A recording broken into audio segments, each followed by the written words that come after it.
Hey everyone, Jason here with the Gamer's Side, and this is the fourth and final in this series of unboxings for all of the things that I got at PAX Unplugged 2025 from the Adventure Together booth related to their source system.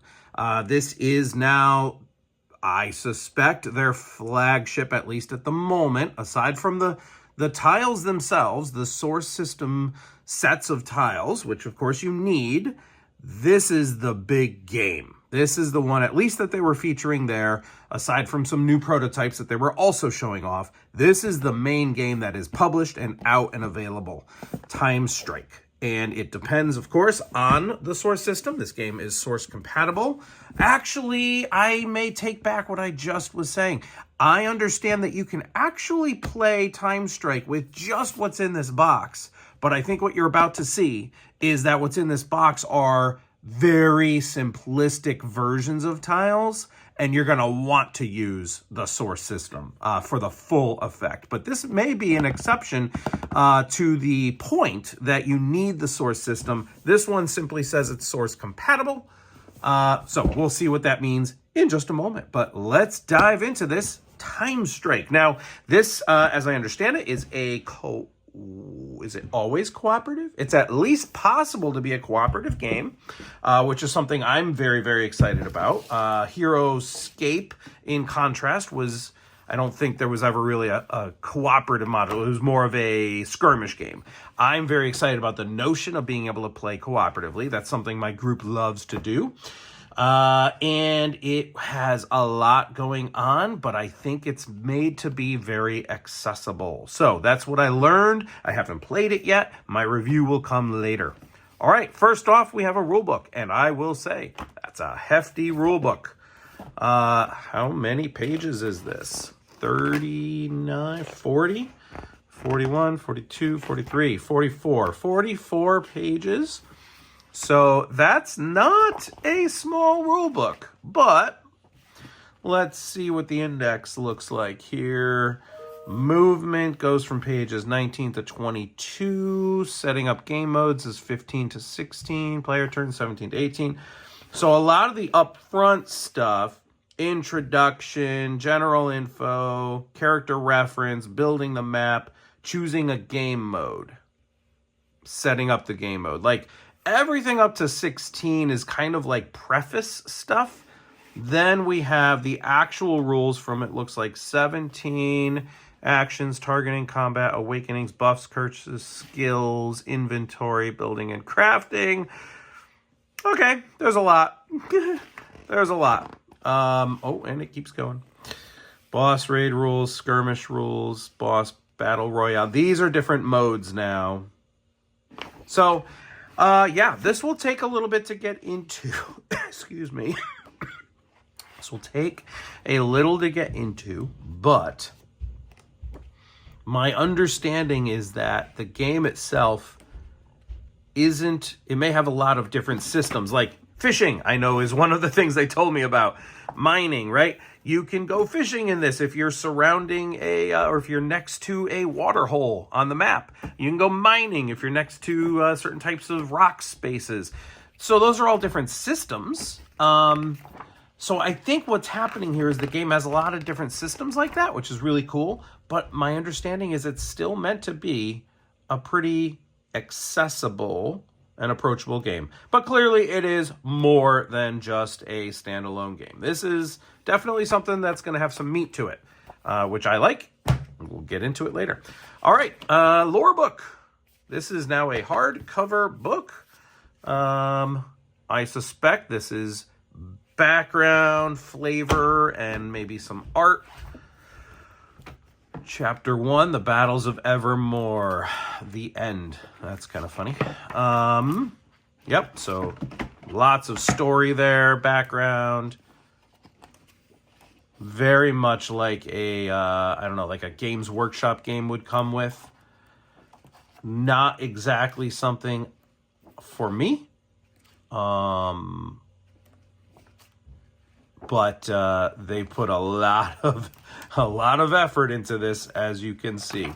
57, almost 60 pages of that. All right, so there's a lore book. Now, this is the first example of what I was getting at. Here is a punchboard sheet of punchboard tiles. Now, if you have the source system, then you have awesome plastic tiles, 3-dimensional. Here, you have just punchboard. So you would not want to use these if you have the full source system. Then they give you, yeah, he told me about this or maybe showed me briefly. There's this fold out. I assume that's supposed to go like that. Oh, maybe it's supposed to separate. Yeah, this separates. It's perforated. But these are large plastic molded, almost like vacuum molded, giant sheets that have the hexes that then you could put these punchboard hexes on top of, I guess, as needed. This can create your battlefield, but this is nowhere near as nice, of course, as what you saw in my other unboxings, the actual plastic molded pieces. All right, so there's that. And then we have, it looks like minis. Now, I assume there's more than just minis in here. Maybe underneath, we'll get to it. Oh, yeah, there's more stuff, cards and dice and things like that. Okay, so minis. Well, let's open this side first. Let's see how these look. All right, very much like the plastic that I noted in the trees, the Source Golf. The plastic, you can tell, is a very durable, high quality plastic, and the same is true here. These are cool. These are like tentacles with an eye. That's really awesome. They have the hex bases to fit nicely on the hexes. Ooh, some winged creatures here, or beings. And those are 2 different molds. And I really like the wings there. Again, the plastic is kind of malleable. You're not immediately worried about breaking them by bending them slightly. I wouldn't bend them too hard, of course.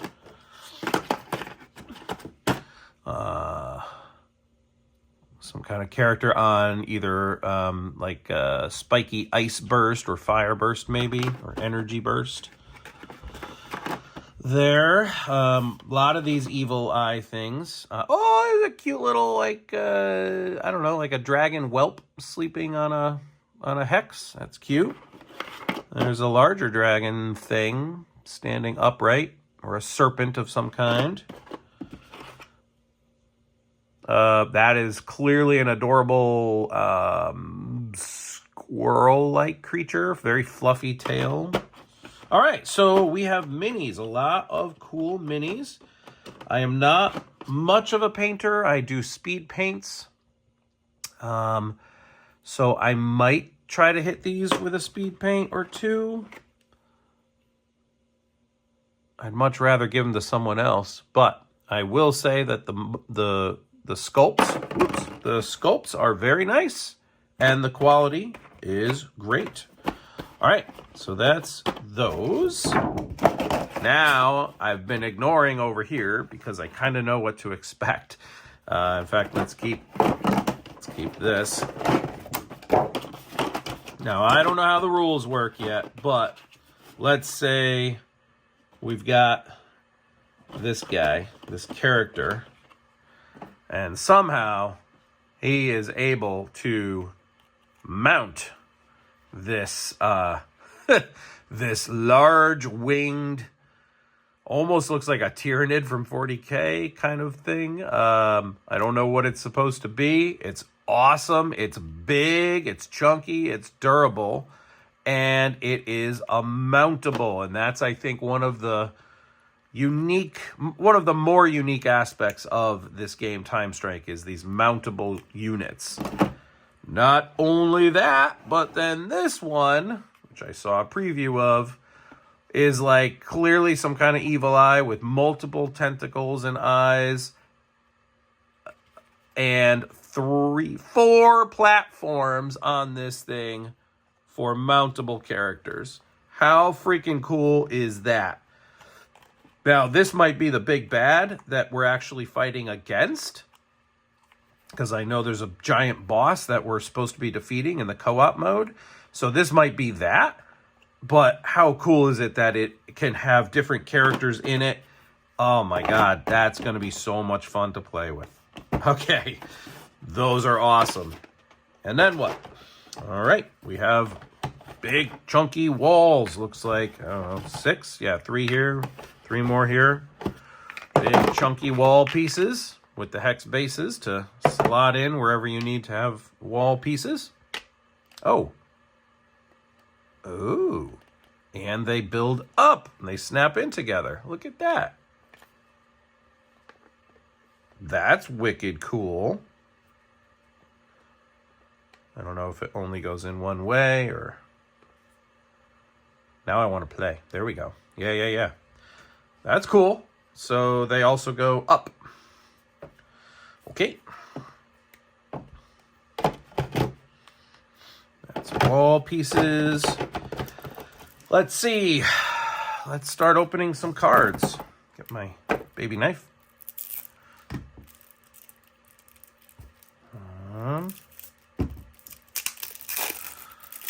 What we got? 4 cards. Trials. Fear. Fear for Boss Battle Royale. Fear for Boss Raid. I think those are 2 different modes. Boss Raid Setup Phase 1. Boss Raid Setup Phase 2.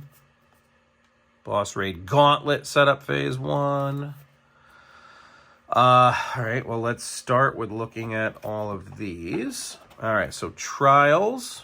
And they have different names. Luxuria, Legion. All right, so these are trial cards. And on the other side, Gula's Trials. Neat artwork there. Sands of Time kind of look. Conquer trials in the void to unlock memories of your past world and awaken your power. Trial, reward. Trial, reward. Inflict damage with a cheap shot. The reward is awaken your move stat. Cool. Upon awakening all stats, discard this card and draw an artifact. Okay. Luxuria draws this battle card at the start of the boss battle royale or skirmish mode. By conquering trials, your survivor will awaken their stats. After awakening all the survivor stats, draw a powerful artifact. Okay, so trial cards. Got it. Now we have these fear cards for the boss battle royale actions. Draw this card after all player characters are exhausted. Looks like they all say that. And what kind of things are there? Well, that's phase 2 of something. Looks like a bunch of rules cards. Oh, then this is phase 1. All right, so fear phase 1, fear phase 2. And it looks like there's a lot of rules associated. Step 1, 2, 3, 4. Fear's assault, shadow of fear, tentacle swipe, tentacle swipe, tentacle swipe. Cool. All right. So some rules / stat cards. Draw this card after all characters are exhausted. You probably shuffle these, some of these at least, and you're drawing a random fear card if that condition has been met. All right, and then we have action attack. It looks like we're referencing a page number in the rules as well. So these might be like hint cards, player aids. So here's how you attack. Here's a cast ability, climbing, fishing. I mentioned fishing.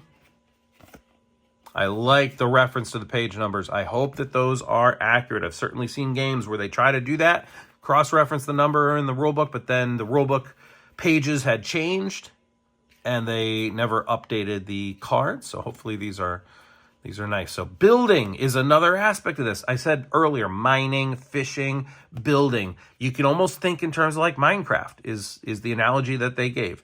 That you are not just playing on this landscape that you've created with those tiles. You are manipulating the landscape. You're destroying parts of it. You're building roads in real time, not in real time, but like during the game. That is an advantage, I think, or an improvement over.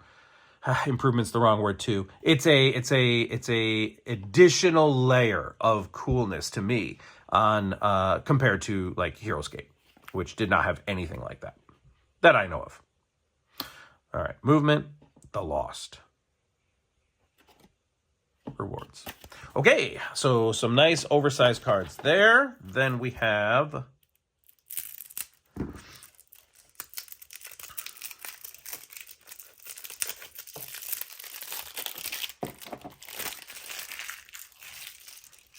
that out over there. Okay. Then we have, this is some kind of treasure item, Gula's Bone Armor. Yep, artifact. A fishing rod. All right, so they're clearly going to give you some advantages, some bonuses, stats. All right, so there are, and they all have unique artwork. There's those artifacts. Then there are Fear's Tentacles, a beast, and another beast. Oh, that's that like furry squirrel-like thing. So clearly, beast, mob. These are, looks like enemy stat cards. Cool. Scaly Fish. Discard after use. Regain a health. Fish are friends, but also food. Scaly Fish. All right, so there's a bunch of Scaly Fish. Then there's Ding Crabs. Discard after use. Give this unit a buff or remove a curse. Then there's, okay, so those must be things you go fishing for, which is cool. Fish. Yep, makes sense. Then we have more fish, maybe just more advanced fish. Sweet Urchin.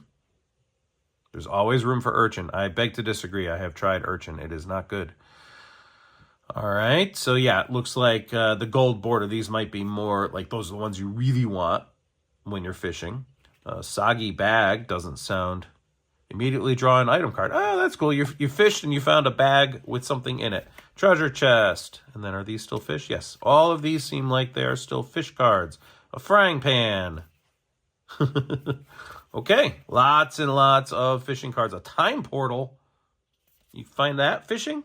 No, that's item now.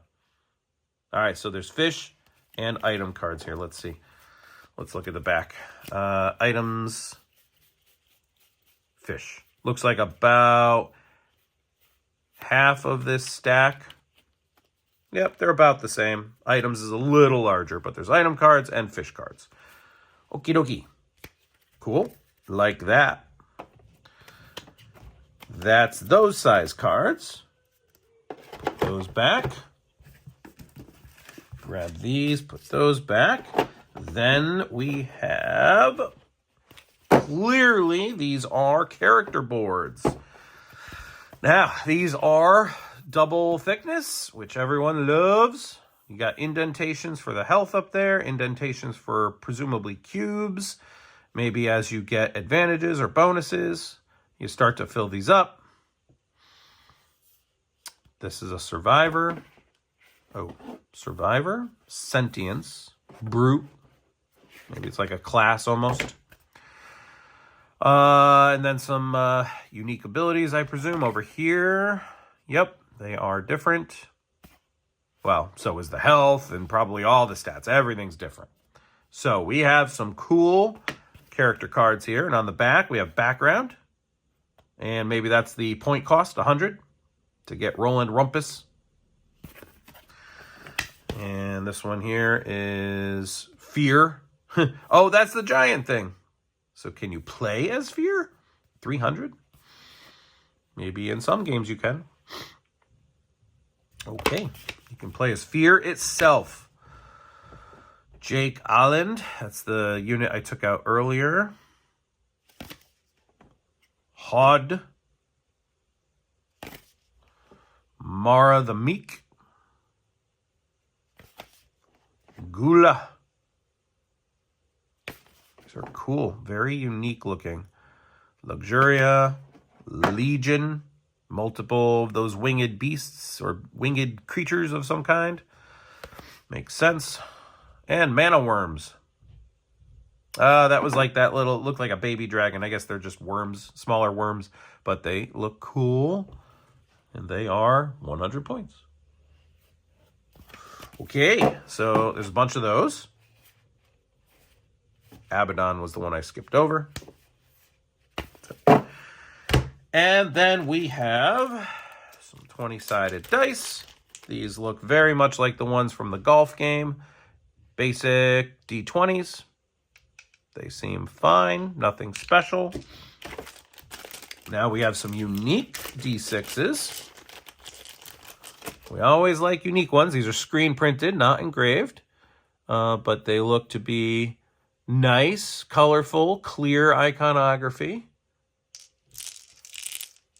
Nice. Custom dice, always fun. Yeah, I'm not going to pretend to know. Clearly, you got some attack, some defense. Looks like a single die to do a couple things.